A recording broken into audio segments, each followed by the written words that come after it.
Este supuesto apóstol del Señor, autonombrado ángel del Apocalipsis, fue el culpable de abusar de cientos, tal vez miles de mujeres y niñas. Jamás imaginé que en el lugar en donde yo me sentía más segura era en donde nos iban a pasar las cosas más aterradoras. Estas fueron las palabras de una mujer víctima de abuso al referirse a una famosa iglesia pentecostal que, según su sitio web, presumen tener 5 millones de miembros bautizados y 15,000 templos en 60 países. Así es, gente, no estamos hablando de cualquier organización religiosa. Algunos consideran a esta iglesia el fenómeno religioso más importante de los últimos 50 años. Sin embargo, detrás de sus puertas sagradas y sermones inspiradores, hay secretos y escándalos que han sacudido su fundación. Tanto así que en los últimos años su fama se ha debido más a los crímenes de sus líderes y a sus prácticas sectarias que a sus sermones y obras de caridad a la comunidad. Y es que, amigos, mientras el apóstol del Señor predicaba un mensaje celestial en sus sermones, lo que les hacía vivir a muchos de sus fieles era el mismo infierno. Se trata del caso de la iglesia La Luz del Mundo, aunque para muchos, más que luz, lo único que esta iglesia ha traído a sus vidas han sido oscuridad y tinieblas. Pero ¿cómo es que las atrocidades de este hombre llegaron tan lejos y qué fue lo que sucedió después? Aquí te cuento la historia. Todo comenzó un 6 de abril de 1926 en Guadalajara, Jalisco, México. Eusebio Joaquín González proclamó haber recibido una revelación divina. Dijo que Dios le había cambiado el nombre a Aarón y que además le pidió restaurar la iglesia primitiva fundada por Jesucristo. Eusebio se autoproclamó apóstol de Dios e inició la iglesia del Dios vivo, columna y apoyo de la verdad, la luz del mundo, o simplemente la luz del mundo. La figura del apóstol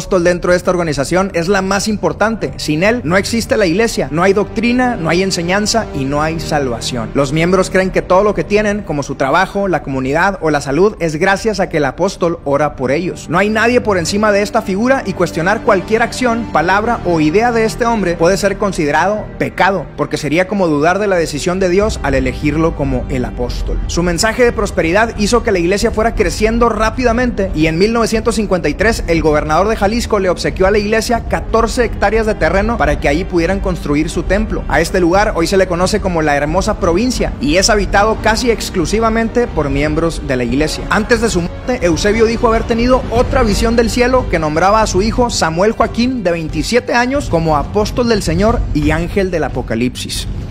Bueno, Eusebio murió a los 66 años y dejó a cargo de alrededor de 100 templos y 15,000 miembros a su hijo. El liderazgo de Samuel se centró en el crecimiento internacional de la iglesia, la cual se expandió a 50 países y en la construcción de un templo nuevo dentro de la Hermosa Provincia. El edificio tardó 8 años en ser construido y se financió con ofrendas y mano de obra de los miembros. Y ojo, cuando digo ofrendas no me refiero al diezmo, porque los diezmos que da la gente en La Luz del Mundo son íntegros para el apóstol. Para todo lo demás pedían aportaciones especiales. A diferencia de su padre, Samuel, o el ángel del Apocalipsis, sí estuvo involucrado en escándalos durante su vida. Se decía que manipulaban y controlaban a la iglesia con métodos sectarios, pues se predicaba que todo el que no fuera parte de la luz del mundo estaba destinado a condenarse eternamente. Además, Samuel Joaquín llevaba una vida bastante extravagante, llena de gastos exagerados e innecesarios, como cuando compró un zoológico de animales exóticos en Texas. Aunque bueno, ¿quiénes somos nosotros para juzgar? Nadie sabe si en realidad este ángel apocalíptico recibió alguna revelación en donde se le animaba a construir un arca. Pero en fin, al parecer era tanta la opulencia que muchos les apodaban la familia real y a sus hijos les llamaban príncipes. Y gente, esto es solo la punta del iceberg. Lo que sucedía a puertas cerradas era mucho más escalofriante y perverso. Samuel formó un grupo íntimo llamado Los Incondicionales. Estas eran personas dispuestas a lo que sea por él. Se enfocaba más en los jóvenes y los hacía firmar una carta que le daba el poder de controlar absolutamente todo de ellos, hasta con quién casarse. Imagínate, hubo a quienes se les avisaba solo con unos días de anticipación que tenían que casarse y algunos de ellos ni siquiera sabían con quién se iban a casar. Terminaban descubriéndolo el día de su boda. Sin embargo, nadie dudaba de que Samuel Joaquín tenía la sabiduría de Dios para elegir y eso era suficiente para obedecer ciegamente. Lo peor es que Samuel usaba a estos jóvenes incondicionales para su propio beneficio y su vida de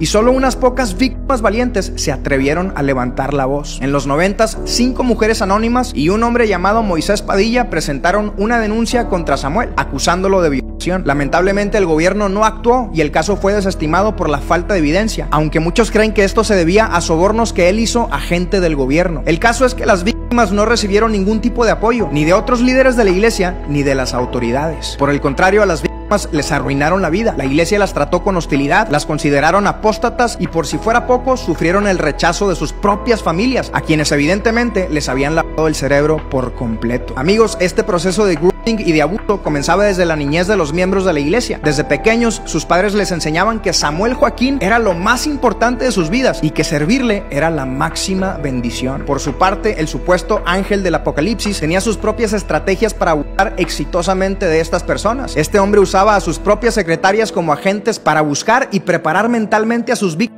y desensibilizarlas a lo que venía. En muchos casos, cuando las jóvenes tenían alrededor de 14 años, las elegían para ser parte de un grupo privilegiado que podía servir al apóstol Samuel a la hora de la comida. De este grupo elegían a las favoritas del apóstol y se les daba la tarea de entretenerlo, generalmente con bailes inocentes. Y entonces, después de esto, una vez más elegían a algunas de las jóvenes de este grupo privilegiado para pasarlas al siguiente nivel, a un grupo privado. Y aunque ellas creían que cada nivel les traería más bendiciones, es aquí donde empezó su verdadera pesadilla. Los bailes se tornaron más sexuales y les pedían que se quitaran la ropa y que practicaran actos sexuales entre ellas mientras las fotografiaban. Imagínate, les decían que eran privilegiadas, que lo que estaban haciendo era un acto espiritual que las acercaba más al apóstol y a Dios. Y lo más triste es que algunas estaban tan manipuladas desde niñas que sentían un amor y un respeto tan grande por el apóstol, de manera que sin titubear aceptaban hacer todo lo que les pedían. Después llegaba el momento en que alguna de las secretarias les preguntaba: ¿estás agradecida con el apóstol? Si sí, entonces debes demostrar tu agradecimiento con lo más preciado que tienes, y eso es tu vida.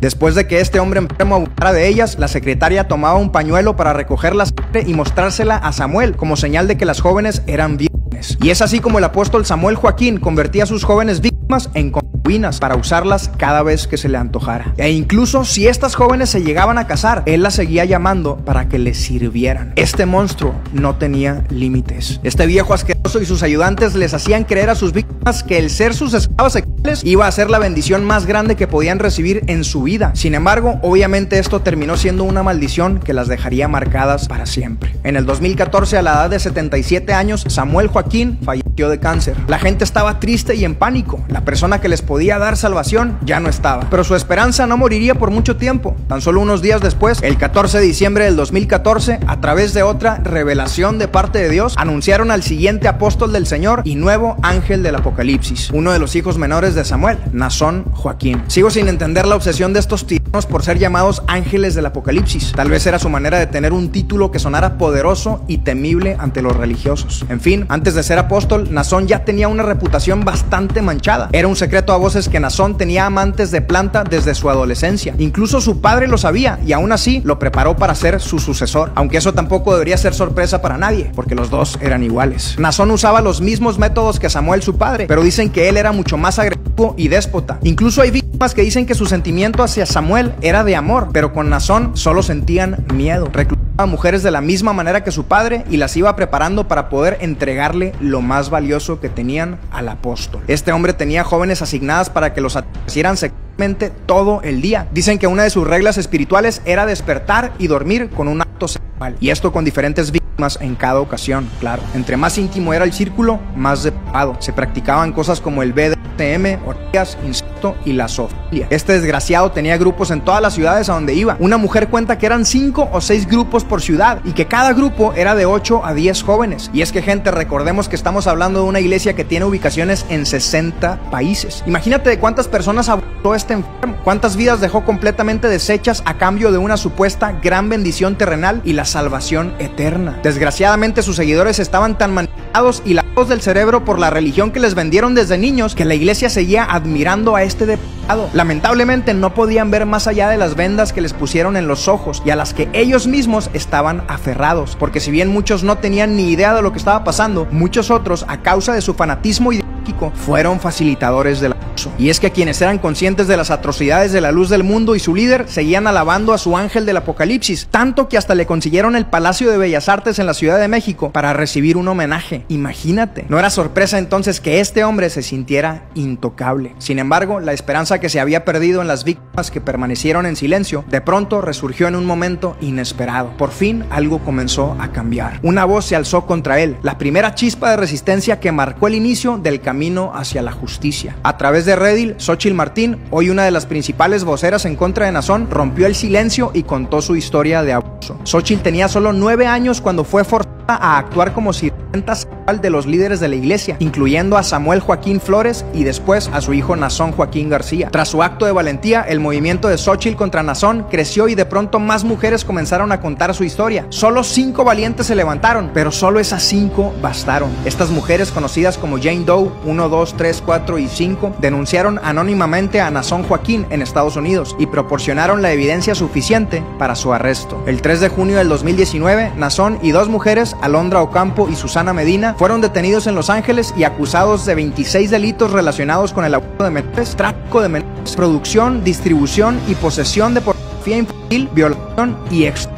Una tercera mujer, Azaela Rangel, también estaba en la orden de arresto, pero hasta el día de hoy se encuentra prófuga de la ley. La gravedad de los crímenes de este delincuente y el riesgo de fuga hizo que le pusieran una fianza de $90 millones, la más alta de la historia de California y una de las 10 más altas de la historia de Estados Unidos. Pero irónicamente, como si se tratara de una mala broma, durante todo el juicio la iglesia lo siguió apoyando, incluso muchas de sus víctimas. A la congregación en general, los líderes les decían que el juicio era obra de Satanás, que lo mejor era no investigar nada de lo que estaba sucediendo, porque obviamente no querían que se enteraran de las atrocidades que había cometido su querido líder. Alondra Ocampo, quien le ayudaba a conseguir mujeres a Nazón, confesó y aceptó todo a cambio de una sentencia reducida de 4 años. Entre las cosas más escalofriantes de lo que contó es que estas monstruosidades venían sucediendo desde 1926. Todo había comenzado con Eusebio y además toda la familia sabía y participaba de esta vida de gente. Estos desgraciados cometieron casi 100 años de abusos sin consecuencias. Se cree que fueron miles de víctimas y en muchos casos se descubrió que la madre y abuela de las víctimas también habían sido víctimas de estas mismas personas. Alondra también fue víctima. Nazón Joaquín abusó de ella sexual y psicológicamente. Lamentablemente la programaron desde niña para convertirse en una facilitadora de los abusos de estos hombres. Su abuso comenzó a los 8 años a manos de Samuel Joaquín y años después continuó con su hijo Nazón. Así que prácticamente todos los abusos de los que se le estaba acusando junto con Nazón, ella también los experimentó por décadas. Desgraciadamente, en su mente completamente engañada y destrozada, ella estaba trabajando para el elegido de Dios. Las audiencias previas al juicio fueron muy complicadas, ya que no había evidencia física de que Nazón hubiera forzado a estas mujeres a hacer las cosas que les pedían. Y es que, amigos, al haber estado manipuladas desde niñas, no era necesario obligarlas. La realidad es que al pensar que estaban haciendo un acto agradable a Dios, o su miedo de perder su salvación, o ser rechazadas por su comunidad, era suficiente para que ellas accedieran. Como dijo una de ellas, no hay necesidad de ponerle un arma en la cabeza a una persona para hacerla que haga algo indebido. Lo que hacen es corromper los valores, corromper la moralidad. Pero gente, la injusticia más grande estaba por suceder. Tan solo 3 días antes de que iniciara el juicio, Nazón firmó un acuerdo que le dio únicamente 16 años y 8 meses de prisión a cambio de aceptar la culpa por 3 cargos de abuso a menores. Imagínate la decepción y el sentimiento de impotencia de las víctimas que le rogaban al juez que las escucharan y que se hiciera justicia. Sin embargo, al parecer, el juez Ronald S. Cohen no tuvo opción y aceptó el acuerdo. Sus palabras antes de cerrar el caso fueron: nunca dejo de asombrarme de lo que algunas personas hacen en nombre de la religión y de cómo se arruinan vidas con el pretexto de servir a un ser supremo. Después se dirigió a las víctimas con voz entrecortada y les dijo: en este momento me disculpo, mis manos están atadas, los abogados hacen lo que hacen, pero el mundo las ha escuchado, se los prometo. A los familiares les dijo que debía darles vergüenza por abandonar a estas mujeres y para terminar volteó con Nazón y le dijo: usted es un depredador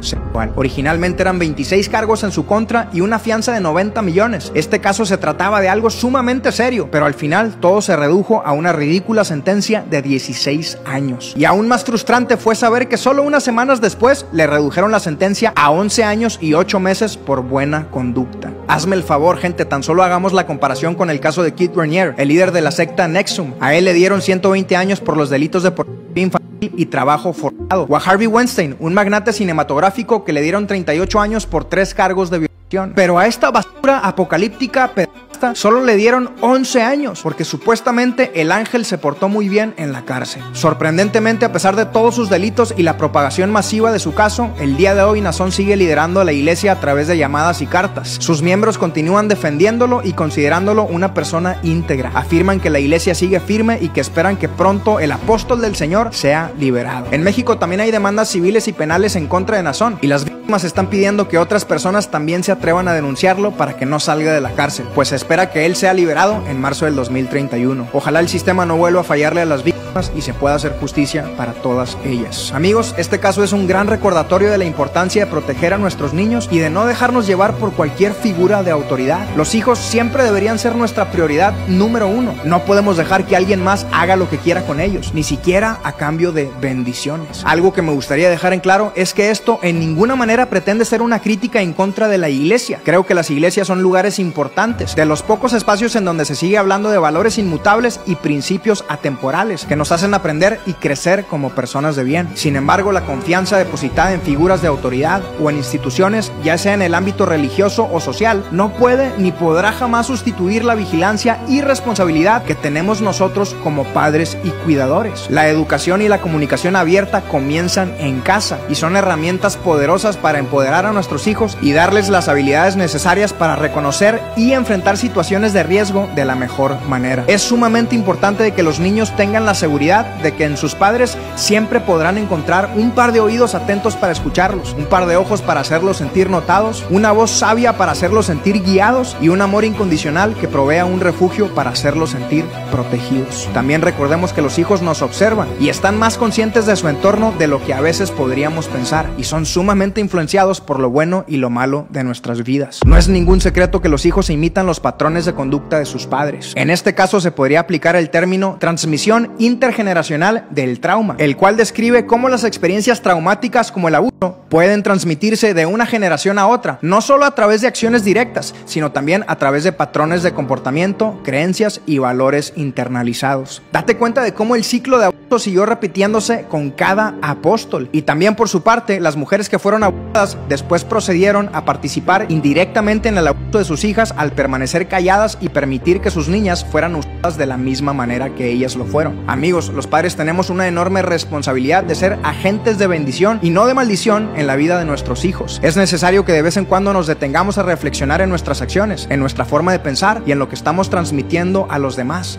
en especial a nuestros hijos. Porque si somos honestos, todos tenemos en cierta medida algunos patrones y comportamientos de los cuales no estamos muy orgullosos y que definitivamente no nos gustaría heredar a las siguientes generaciones. La buena noticia es que no es tarde. Los patrones se pueden romper, pero está en cada uno la responsabilidad de sanar el pasado, de cambiar la forma de pensar, de educar de la forma correcta y de decidir qué es lo que en verdad queremos heredarle a nuestros hijos. Y es que, amigos, mucho más importante que cualquier herencia material es heredar estabilidad emocional, valores inquebrantables, principios atemporales, amor a la sabiduría y una actitud de liderazgo ante las responsabilidades de la vida, la cual también se manifiesta a través de mentes fuertes que no se dejan manipular. Por último, gente, quisiera decir que si has sido víctima de abuso, lo siento mucho. Recuerda que esto no te define como persona y de ninguna manera definirá la vida de tus siguientes generaciones. El poder de romper el ciclo y de sanar está en tus manos. Por lo demás, no dejemos de alzar la voz ante las injusticias, ante la violencia y ante el abuso.